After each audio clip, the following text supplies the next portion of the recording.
Zexmenia Daisy, also known as Texas creeping-oxeye, is a hardy, drought-tolerant perennial that thrives in hot, dry climates of Central and West Texas.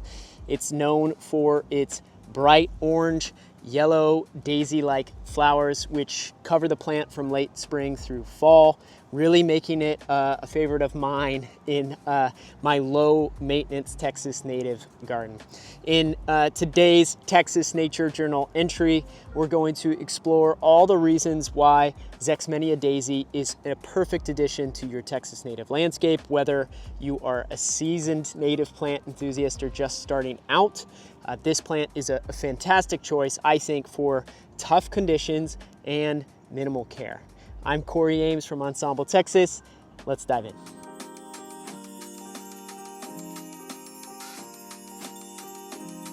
Okay, some quick facts first about the Zexmenia Daisy. It belongs to the Asteraceae family, similar to the sunflower. So this sun-loving plant typically grows between 8 inches and 3 feet tall.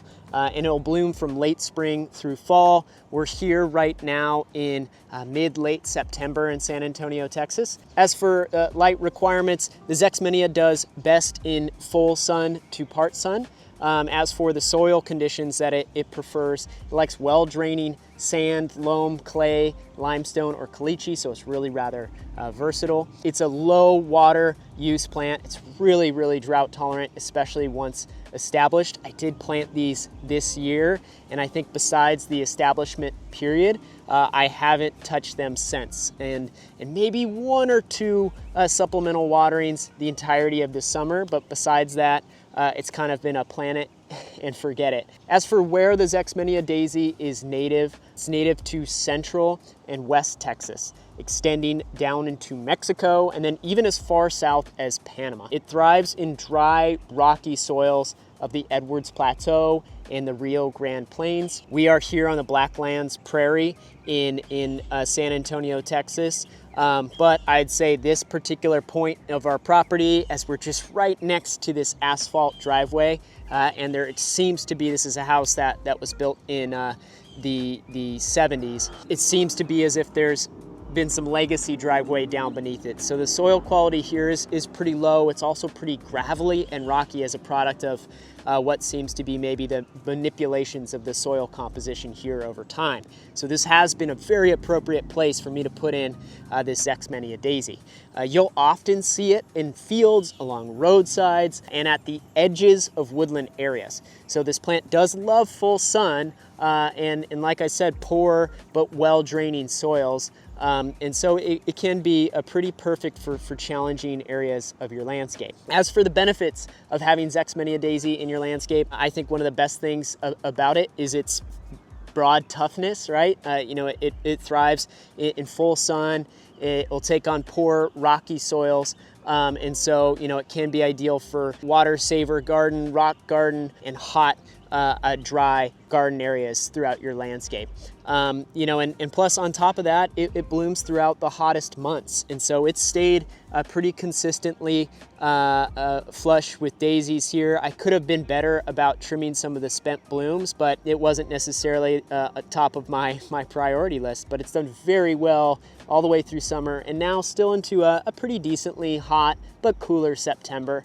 It'll be about 90 degrees today. So the Zexmenia Daisy is one that will provide you with some color and interest to your landscape when many of your other plants might be in their lull season or semi-dormant season in peak summer temperatures. For wildlife, Zexmenia Daisy is really a pollinator powerhouse.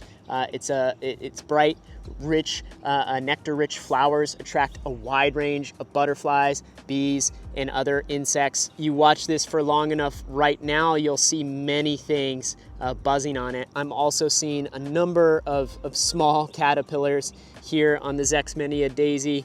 Here, one right next to me, and a couple down here as well. I'm sure there's others that I'm not seeing, but I'm very often seeing this buzzing with little bees, flies, and everything else.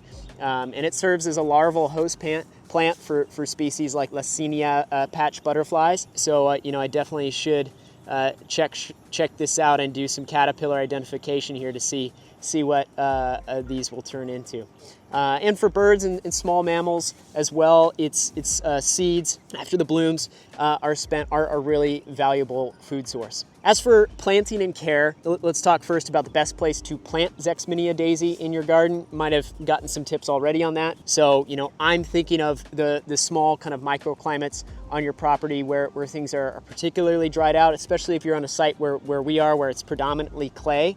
I'm going to look for the areas that don't retain as much moisture. We have a bunch of live oak trees in the back, and so there might be some small specific instances on the edges of where there's a decent amount of sun that the Zexmenia Daisy could be planted. Other than that, I might defer to other plant types. But out here in the front of our landscape where we get tons of direct sun, the soil is really dry in your hands. It just kind of falls apart, can't really be constructed together unless there's a lot of moisture added.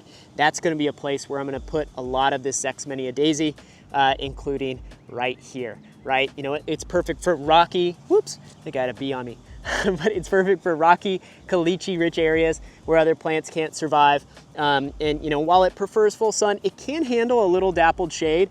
Just be sure that it will most likely be an area where it gets about 6 to 8 hours of sunlight a day. We are here in the morning, mid-morning, and by midday, afternoon, this area gets tons and tons of direct sun. If you really want your Zexmenia Daisy to thrive, definitely avoid overwatering it or planting in an area where you have any supplemental irrigation system. This plant is highly drought tolerant once established, and too much water can lead to issues like root rot or stem rot. It can actually kill the plant. So Zexmenia Daisy is adapted to dry conditions. Consistent wet or waterlogged soil will cause the plant to struggle.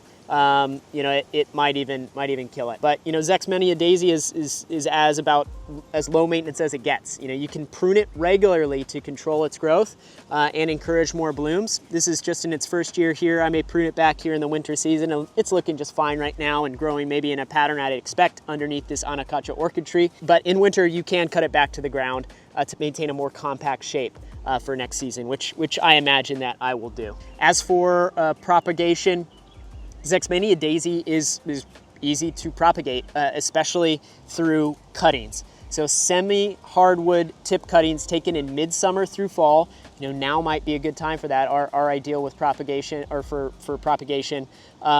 Just treat the cuttings with a rooting hormone and then plant them in a well-drained soil mix. Be sure to keep the cuttings moist, but definitely not too wet versus maybe some others. Because we don't want them to rot. Too much moisture can lead to that stem rot, which the Zexmenia Daisy is inclined to. So finding a balance on that, being comfortable with things maybe drying out just a little bit while trying to root is the goal. But cuttings are a real great way to expand your garden, add more Zexmenia Daisy elsewhere. But this is also something commonly acquired and grown through seed. So I'm sure Native American seed has a good bit of Zexmenia available for you to broadcast and spread rather liberally in places that you'd like to. It's very common for wildflower gardens.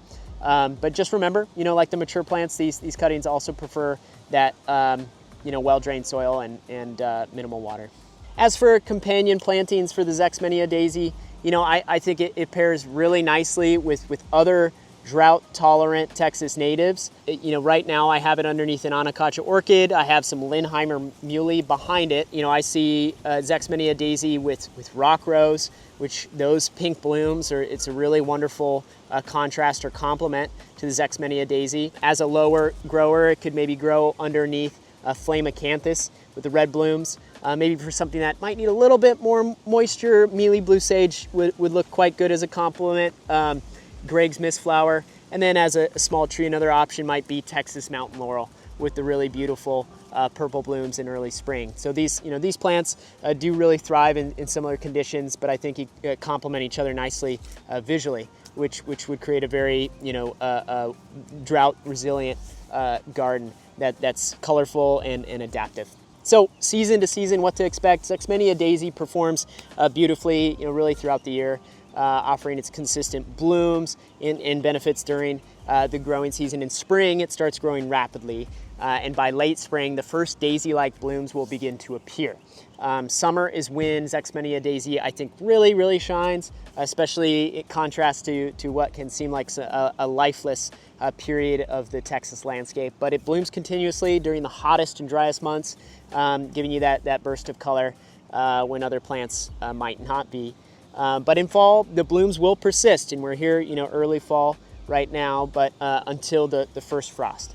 And so in colder areas, the plant will die back itself down to the ground in cold areas of its range, but it will return with fresh growth in spring.